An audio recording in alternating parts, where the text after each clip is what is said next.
Welcome to the Digital Marketing Masters podcast with your host, Matt Rouse. Hey everybody, welcome back to Digital Marketing Masters. My guest today, I'm very excited about Darin Kidd. Darin, how are you doing? Doing awesome, Matt. I appreciate you having me on the podcast. Hey, so we met through Holly, right? Holly Jackson. Yes, we did. She's the co-host of my YouTube show, The Business Builder Throwdown. Great gal. I'm also going to be doing her Message Matters show on LinkedIn coming up. She thought we would connect, and I looked through your website a little bit. We talked very briefly, and I'm like, yeah, this is a good guy to have on my show. Well, I appreciate that. Yeah, Holly is awesome. I'm doing her podcast coming up in a couple days, and so it's awesome how, a lot of the great people that we meet, connect with, become great friends, and eventually, like some of them more than we like our own family, comes through connections. That's right. Well, being a great connector is one of those things that really adds value, especially, and I know we're going to talk a little bit about AI. I don't want to talk about AI the entire time, but I know it's difficult nowadays. But yeah, that's one of those value pieces that people have that, an AI can tell you, this person is an expert on this subject, but it doesn't give you a warm intro so you can go talk to them, right? Yeah, exactly. Well, and one of the things I heard and I agree with, that collaboration is the new currency. And, people that have the abundance mindset where, hey, look, there's enough for everybody, and they're constantly looking how they can add value to someone else, which is why Holly introduced me to you. It always comes back. We reap what we sow. And I don't know if that was just like in me from the very start, but I know that I've worked harder at that as I've gotten older, where I'm just constantly looking. As soon as I meet someone, I'm constantly asking the question, like, how can I add value? Who can I connect them with? What can I do to support them? And it definitely comes back and I don't do it with the intention of, hey, what can I get back? But it always comes back. For sure. And we've talked on this show quite a while ago about abundance mindset, but do you want to kind of give us a quick once over on what that is? Because I know we haven't gone over it in a while. We got some new listeners who may not be familiar with that. Yeah. And I'm sure it means different things for different people. But for me, there's different people that I've met where they act like they're afraid to give too much because it's going to take from them. And it's a lack mentality instead of having the abundance mentality going, hey, you know what? If I can add value, I'll give you an example. I met a guy, he's an Emmy award-winning PR guy. And I went in, and I'm the type of person, if I believe in you, I'll tell the world about you. I love connecting people. I love promoting people. And so I went in and I saw his facility, and I'm like, I'm blown away. Like, you've got 7 different studios. Looks like you're on Oprah. You've spent millions of dollars. One looks like you're on the Joe Rogan podcast, and people can go in and they can rent the studio, and $500 they can do a TV show. So people will fly in once a month and do 4 shows. And anyway, then he shows me his list, how he gets people on the news. I immediately, not thinking of me, this is just an example, and it's not to go, Darin Kidd, you're so awesome. That's not what I'm doing here. I'm just kind of sharing with you how it comes back without even you intending on it coming back. But I just started connecting with people that I knew that would be a great person for him and add value to both of those people. So I was looking out for both the people that I knew and then connected them to him. Well, the next thing I know, I'm getting an email going, Darin, Fox wants you on 4 different radio interviews. iHeartRadio wants to interview you. Sirius XM. Next thing you know, I'm on all of these radio and TV interviews going out to millions of people. That wasn't even my intention. My intention was I just wanted to help someone that I believed in. So yeah, and when you get in the habit, and just like AI, the quality of the response determines what kind of question we give it. Right. And the same thing with our life. I believe the quality of our life is determined by the quality of questions that we ask ourselves. Garbage in, garbage out. If you have to ask crappy questions, you're going to get crappy answers. So if you're asking good quality questions like, look, how can I add value to Matt? Who can I connect Matt with that's going to, add value to him and will be a good collaboration or good connection? Then I'll leave it up to you. So that's the abundance mentality. And I believe the more you give, the more comes back. We reap what we sow. So if you're a kind-hearted, generous person looking to add value, sincerely looking to add value without a hidden agenda, it's always going to come back, because it's always come back for me. Yeah. And there's interesting example of that, we had a guy named James came on my show from Red 8 Interactive, who's a web design agency. My agency also does web design, right? Most people would say that is a poor decision, right? To have your competitor on your show, right? But it's not. And I'll tell you why, right? I had him on my show. They do very specific jobs, generally for companies larger than our own, and they have a certain methodology that they use. And him and I have talked and chatted, and I've sent him a couple of referrals here and there, but he has sent me a ton of referrals for the other work that we do that his company does not do, right? And man, it's been a great, relationship there. And it reminds me of the old adage where all the car dealerships are on the outskirts of town, but they're all in the same place. Mm-hmm. Because more people will go shopping for cars if there's more dealerships in one spot, right? Everybody goes downtown where there's 6 restaurants on the same block instead of to each separate place where there's a restaurant, because the more the merrier, right? That's a great point. So you don't want to be like, I have to avoid competition because there's only so many people. The more of what you do that's in one place, the more people will come to it. Yeah, and two, if things are comfortable, like right now, we all know the economy, is tanking, interest rates and inflation and gas prices and food and all of that. Well, most people are panicking and they're going, oh my gosh, this is terrible. Where this is the time when I was speaking at a mastermind recently, some of the people in the room, their companies have done over $30 billion. Right. Another guy's company last month did 100 million. I mean, these are some of the most successful people. John Assaroff, that was in The Secret, and David Meltzer. They did the movie Jerry Maguire, on his sports organization. There's all these people, there was Zig Ziglar's son, and they think differently. They think, hey, look, the biggest transfer of wealth happens during recessions, during depressions, and during wars. So when things are going great, it's hard to gain market share. It's hard to, get ahead of the crowd. But if you look back, I was listening to an interview the other day with a guy that goes, look, 2008, I lost my job. I was selling, I forget what type of things, to hospitals. And he's like, I read this article. They go, hey, look, a recession is a great time to start your own business. He knew nothing about undergarments, but he got tired of his shirt coming untucked. There was a need in the marketplace. He went out. That was the founder of Tommy John, right? The huge, massive brand, worldwide global brand now that is worth a fortune. He knew nothing about that. So when things are where they are right now, now's the time not to go, look, I don't want competition. Competition makes you stronger. It makes you think outside the box. It makes you ask different questions. In comfort zones are designed to keep us safe. It looks at sameness as security. So when we're going through these challenging times and it's forcing us to be innovative and think outside the box, that's the time we can really grow. And it's a huge blessing in disguise as long as we ask the right questions and we do the right things. All right. And, talking about, the economy right now, I have a very odd view of the economy, and I'm in no way a policymaker or an economist or anything like that. However, basically all of economics is projection based on history, right? But historically, there has never been a time like now, right? There's never been, they're like, okay, well, let's look at post-pandemic from, whatever, Spanish flu, and let's look at these trends and this and that, and interest rates and all this stuff. Well, they keep doing quantitative easing, but the interest rate is not really going down very much, right? You know why? It's because everybody's like, okay, the interest rates are up, but we still have record, levels of the need for housing. So we're just going to pay more money because then we'll just charge more for the houses. So we have companies that can't find enough employees to stay open. So they're paying the employees more and more. And now they got to borrow more money. So what do you think that does, right? They just pay the extra amount of money and then pay the employees, and then they still need margin, so they mark up the prices, right? So inflation is still going up, right? And then you got AI coming in, right? And I was just talking about this yesterday on the Marketing Matters show.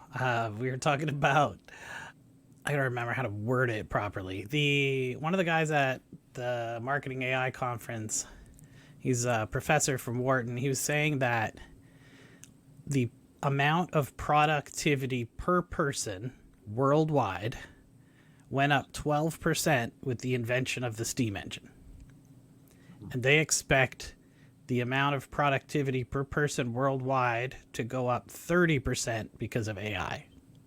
We're talking more gains, more than double the amount of productivity per person than the Industrial Revolution. I don't know how anyone could forecast what's going to happen from that, right? That's true. And what I have learned in my 33 decades of entrepreneurial experience is that you have to control the controllables. Right. So we don't know what's going to happen. Like you, I'm not an economist. I don't claim to know all of that stuff about policies. But what I do know is that I'm going to take me with me everywhere I go. Right. And the best investment, people go, what's the best investment? Is it real estate, crypto? No, the best investment is you. Like you just told me you got back from a 3-day event, right? An AI event. Yeah. And, so here you are investing in you, growing you. So no matter what happens, you're going to be able to, optimize and add value and all of those great things. So no matter what happens, I'm focused on, okay, what can I control? What can I do?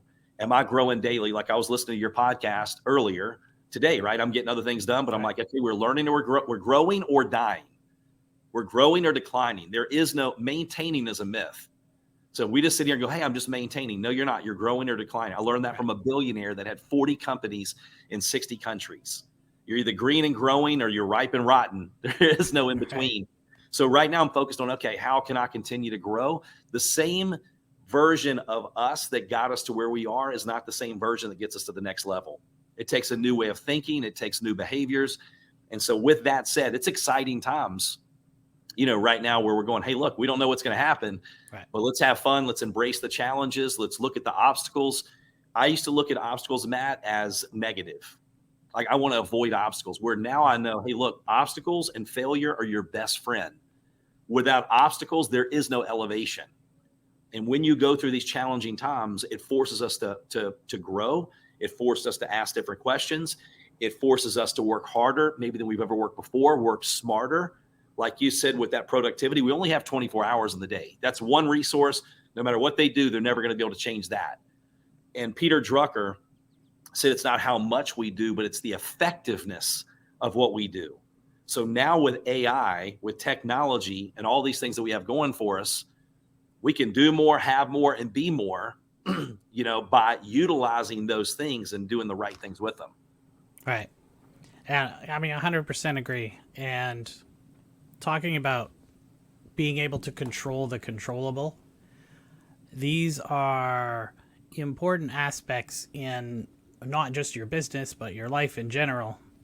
But, from a business standpoint, a lot of people worry about things like, is AI going to wipe out my industry, right? Or is AI going to take my job?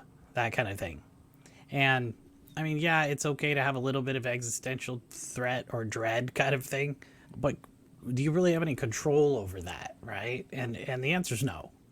But that said, and this came up several times at the AI conference. I don't know how many times I've heard it now on listening to other people in the industry talk about AI. AI is not going to take most people's jobs. A person who is using AI is going to take the job of a person who doesn't use AI. Yes. So, well, what's the answer? Maybe it's start learning how to use some AI, right? Yeah. This is the first time a powerful learning computer system has been in the hands of people, right? Before that, you had to be a company with tens, if not millions, hundreds of millions of dollars of revenue to be able to have a data scientist team and a data analyst team and a clan of developers, to build some kind of large learning model system, right? And now you have access to generative AI. You got access to large language models like ChatGPT and Bard and, Claude. And there's all of these systems coming out. Like you could download one called Pi. You could just download it on your phone and talk to it. Like you just click the button, like a call button, and you just talk to it and it talks back to you. Right? Wow. This has never been available to anyone ever, right? So now you've got this, it's kind of like this brave new world, right? But a lot of people, I mean, I was at the Marketing AI conference, the only marketing AI conference in the world, and there was 700-ish, 750 people there. Wow. And last year there was 300. So there's more than something like 3 million marketing people just in the United States. So 700 out of 3 million are at the conference learning what to do with it, right? You're not too late to the game, right? I mean, the game is barely started. Well, and what, man, there's so many great points in what you just made. I remember when I first got married, I was working at a paint warehouse, and I'm like, you know what? I'm going to work as hard as I can. I'm going to volunteer. I'm going to move my way up, and one day I'll be at the top of this company. Right. So I was volunteering on the weekends. I got the older man that owned the place, loved me. And here's what happened. They sold the company. Everybody got laid off. They made millions. I'm starting over. Right. So then I go get a job as a sales rep in the gift and furniture industry. I knew nothing about that, but I go, look, I'm going to make up in numbers what I lack in skill. I'm going to work really hard. I had the highest increase in sales in the entire Southeast. And what they did was they started cutting my territory. They started taking my key accounts because then they cut it in half. You got to go do the same work over again. And I remember going, dang it, I'm sick of this, right? And so then what I go, okay, what can I do about it? How can I control the controllables? Well, what I can control is I'm going to work on me and invest in me so hard, because I had a mentor of mine that said, Darin, you don't make what you want, you make what you are. And if you want to make more, you have to become more. You don't attract what you want, you attract what you are. So I started investing in me.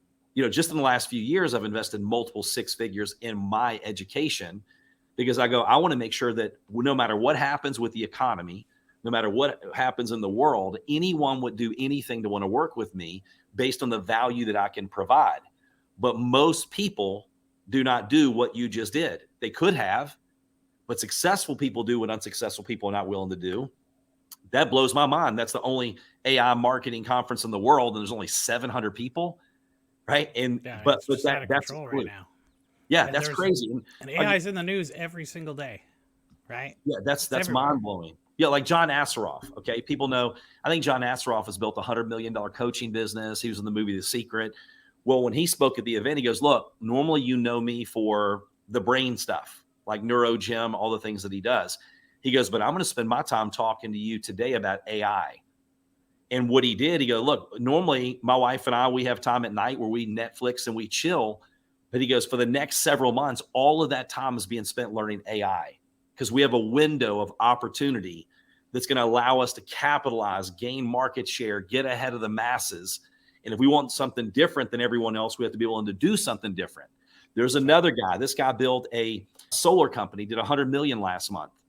And I think he's listed on the Inc. 500 is like number 40 something, fastest run company. What was his talk about this last time where I spoke at the same mastermind? AI, right? So the success leaves clues. And that's why if we can, I love learning little hacks of what we can do for our health, for productivity, for business. To me, AI is one of the best, just like you're talking about. I don't need an army of people now. If I just learn how to do the right things with AI, I can get so much done in less time, which adds more value to my life in other areas as well.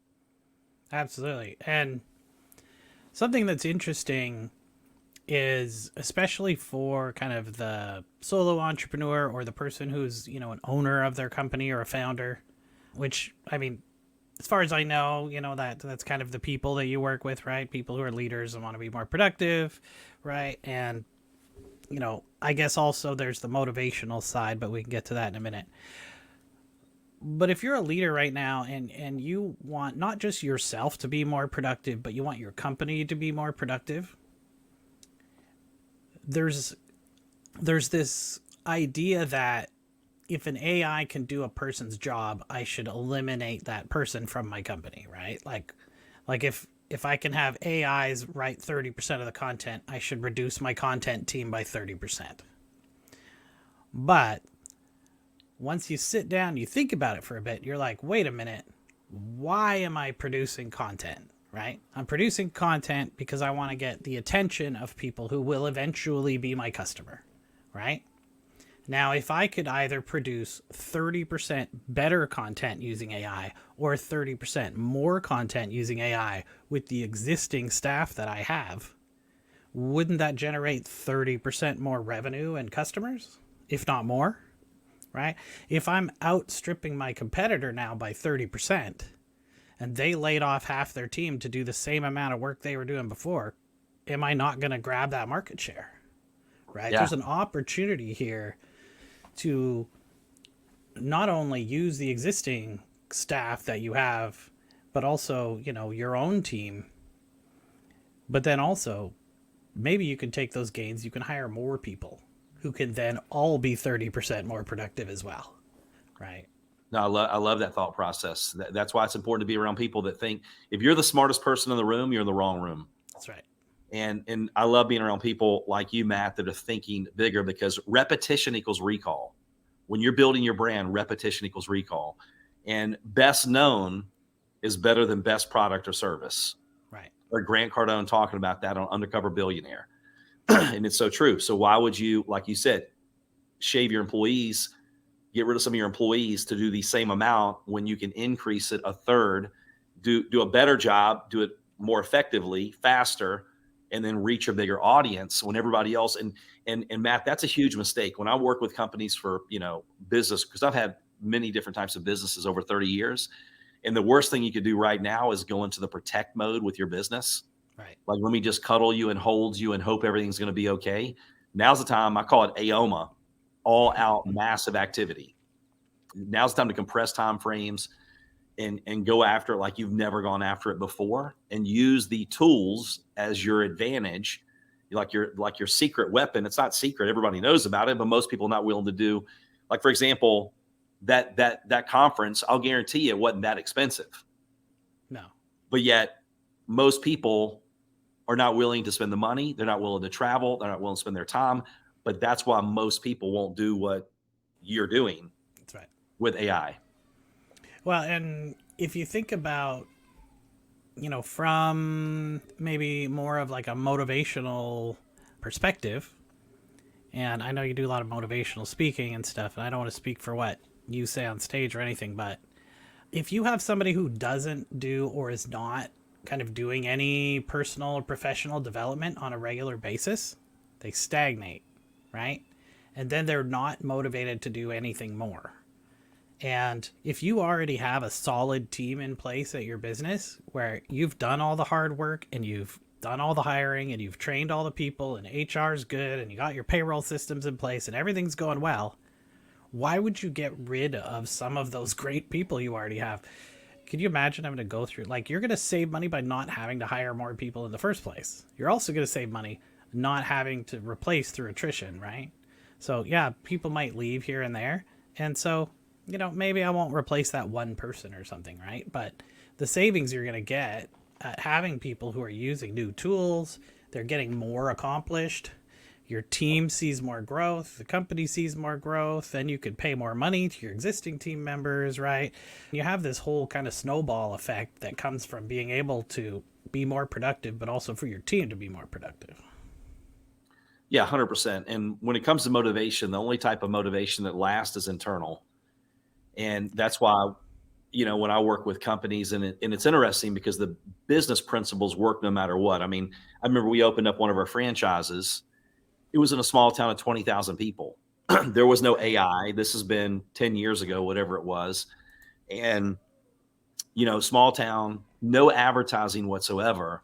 But I took just basic business principles. I know how to market. I know how to connect. I know how to, drive the business. We opened the doors, and from day one had 1,000+ people a day coming in a yogurt franchise. Nice. It was crazy. So when it comes to, but I knew how to motivate and inspire the employees. We knew how to get our customers to share the message for us. And so, like you said, progress equals happiness. Right. When you have your employees, your team feel like they're a part of something bigger than themselves. Because right now I've had several radio stations that interviewed me about layoffs, up to 70% of business leaders said they're going to lay off up to a third of their employees this year, right? Because of all the things that are going on in the economy.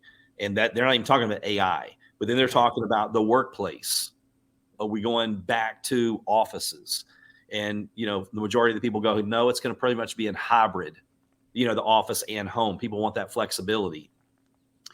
And then they talk about keeping your employees happy. Well, very few people left their jobs for money. Very few.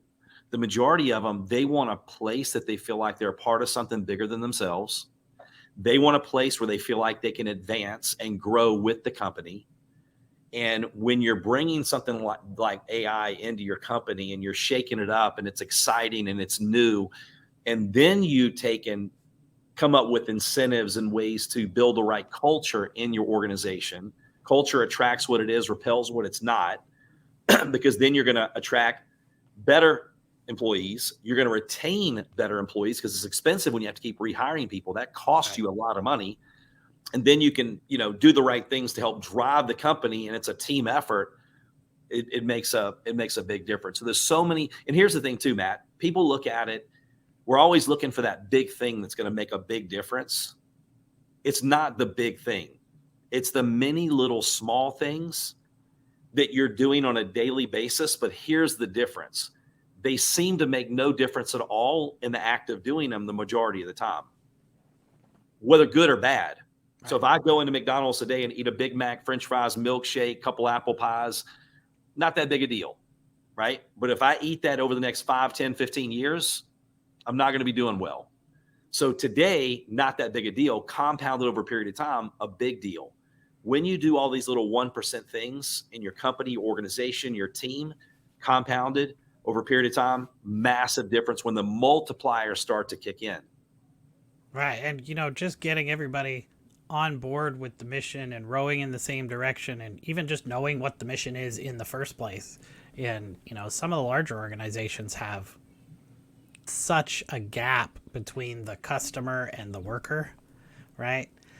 Like, you talk about McDonald's, there's people on the front line kind of thing.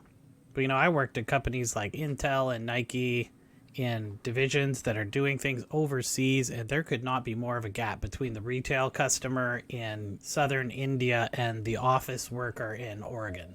And a lot of times the message kind of gets lost, right? Yes. And speaking of McDonald's, this came up a lot. Everybody likes to use McDonald's as an example because it's a big company. Everybody's aware of what they do. Everybody knows how it is. So McDonald's is using a chatbot in testing in a few locations when you order at the drive-thru, right?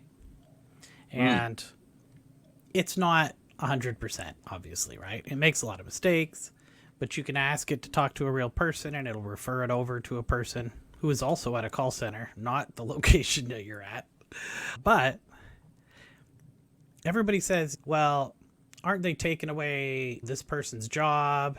Which they're not, because at most McDonald's, when you talk to someone at the drive-thru, it's going to a call center and not the person in the location to begin with. Especially in, Southern California and places where labor's expensive.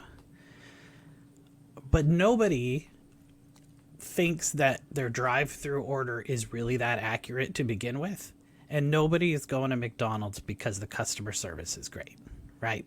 They can talk about customer service all day long, but let's face it, nobody goes, why did you go to McDonald's? And they're like, well, I really like the way they treat me, so that's why I go to, no, right? Yeah. You want to go there because it's fast, right? You can get speed and consistency is why people go to McDonald's, right? Mm-hmm. And, they're addicted to the combination of fat and sugar, but we're not going to get into the health side of it. It's fast and it's convenient, right? And, that's the reason people are going there. So does anyone really care if the voice talking to them over the speaker is automated or not, right? I would say probably not. And, there may be some kind of union action or something where they're going to try and not allow that to be automated or something, but I don't know. I think it's one of those things that ordering at a drive-thru is a job that's going to go away, right? Yeah. And when I was at the conference, they had an AI ethicist, Cassie Korzakov is her name, if I pronounced it correctly. But her example that she used is called the knocker-upper, which is the person who used to have a giant stick who would go around and bang on people's windows before the invention of the alarm clock. If you had to get up for work, somebody would come with a stick and bang on your window to wake you up for work. And we don't need those people anymore, right? Because we invented alarm clocks. So the drive-through, attendant is probably the knocker-upper of now, right? I mean, we have a technology now that will do that job. You can have one person for every 50 drive-throughs or something in case they need to talk to a real person. Or it could be somebody in the store. And we're going to automate that job away, right? And is anybody really, man, I really wish that I could get that career as the drive-through operator. They will do something else. So, I mean, but then you think about things like creative tasks and stuff that AI is starting to replace, a lot of stock photography and stuff, and things like that are already being displaced in the industry. And I think what you're going to have in some of those industries is some percentage, right? It might be the top 50%, it might be the top 70%, it might be the top 10%, who knows? Those people will still do well because they're doing something that's difficult to recreate, or something that's out of the ordinary, or something that's professional that needs to be right the first time, that kind of stuff. And I think this is for almost any job that gets automated.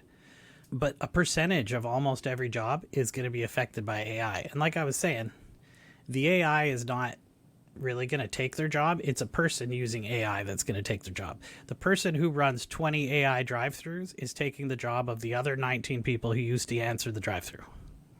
Yeah. Right?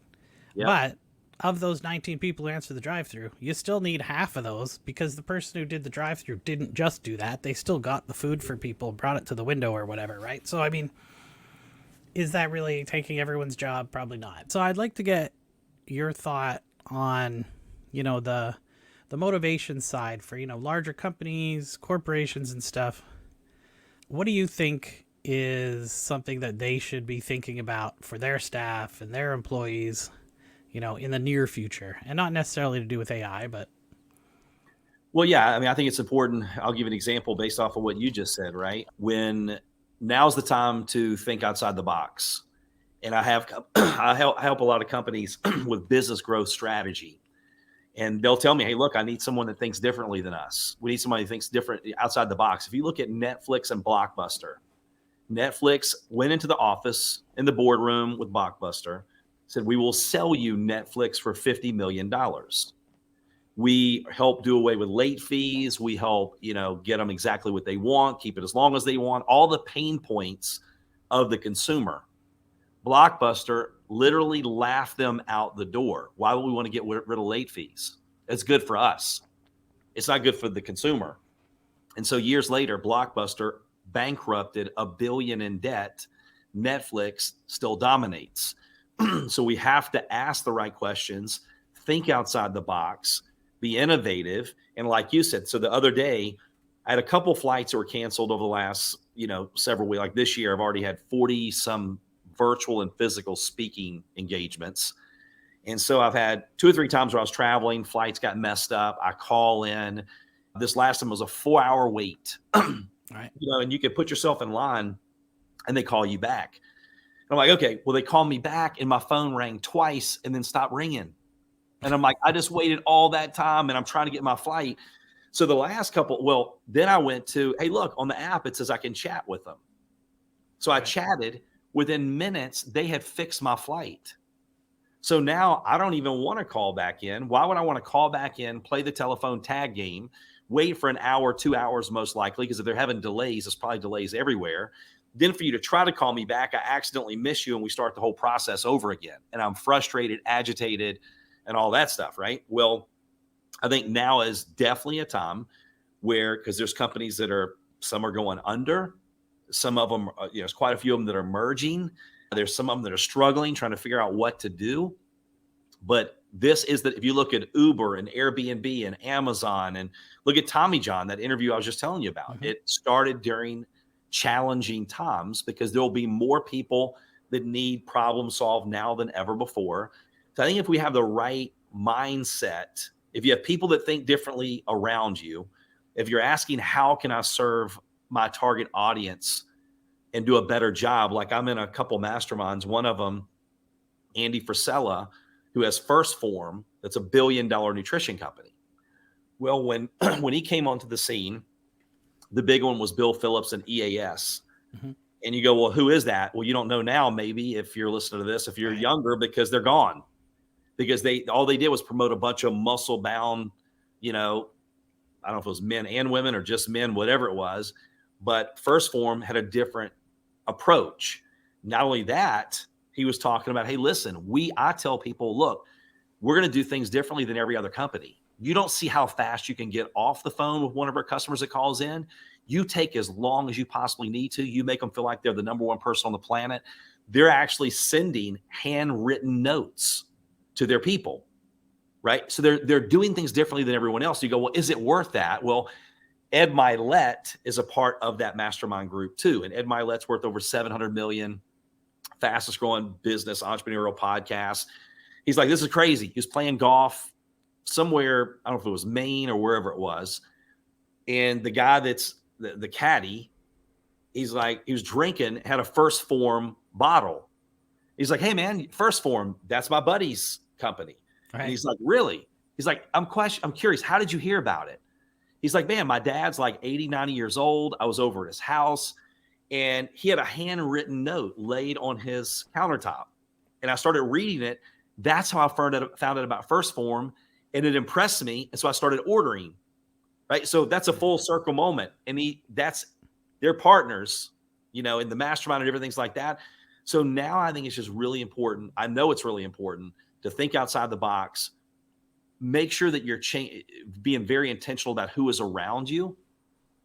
If you want to change your life, your business, you change your associations, you change your environment. So right now if you're the smartest person in the room, you're in the wrong room. So what I'm doing is I'm paying to be in masterminds and getting around people and getting coaching from people that have the life that I want because they think differently. They think bigger. They think outside the box. Because sometimes I believe we can be enslaved by the people and the things around us and not even know it. And then focus on that consumer. How can you add value? What problems can you solve? And even if you have no experience, like Tommy John, this dude didn't have any experience in undergarments, but he got tired of his shirt being untucked and he did his research and he filled a need and then he done it better than everyone else. And now it's a global brand. Absolutely. And I think, that would be a great spot to leave off the podcast right there. But you were talking about your flights being rescheduled. And I was having a conversation with a couple of young guys at the airport, actually, when I was waiting because my flight was delayed. And the funny part of that is I came up with an idea, a seriously out of the box idea that would fix problems with flights. And it's an AI related one, of course, because I'm on my way back from the AI conference.